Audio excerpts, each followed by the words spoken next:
സർവശക്തനും കരുണാമയനുമായ ദൈവപിതാവിൻ്റെ നാമം വാഴ്ത്തപ്പെടട്ടെ.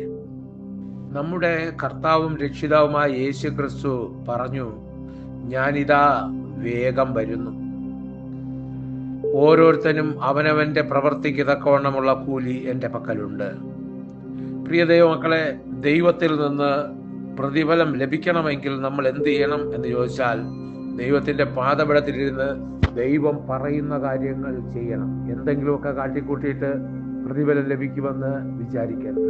ദൈവം ദർശനത്തിലൂടെ പറഞ്ഞത്, നമ്മൾ പ്രതിഫലത്തിൽ യോഗ്യമായ പ്രവൃത്തി ചെയ്താലേ പ്രതിഫലം ഉണ്ടാവുകയുള്ളൂ. എന്തെങ്കിലുമൊക്കെ ദൈവത്തിന്റെ പേരിൽ നമുക്ക് തോന്നിയതുപോലെ ചെയ്താൽ ഒരിക്കലും പ്രതിഫലം നമ്മുടെ ജീവിതത്തിൽ വെളിപ്പെടുകയില്ല. നമുക്ക് പ്രാർത്ഥിക്കാം. സർവശക്തനായ ദൈവമേ, അങ്ങയുടെ വരവിൽ പ്രതിഫലം പ്രാപിക്കുന്നവരുടെ കൂട്ടത്തിൽ ഞങ്ങൾ കാണപ്പെടണം. അതിന് ഞങ്ങളെ സഹായിക്കണമേ കർത്താവേ. എൻ്റെ വചനം കേൾക്കുന്ന എല്ലാവരെയും അനുഗ്രഹിക്കണം. യേശു ക്രിസ്തുവിൻ്റെ നാമത്തിൽ തന്നെ ആമേൻ. ഹല്ലേലൂയ.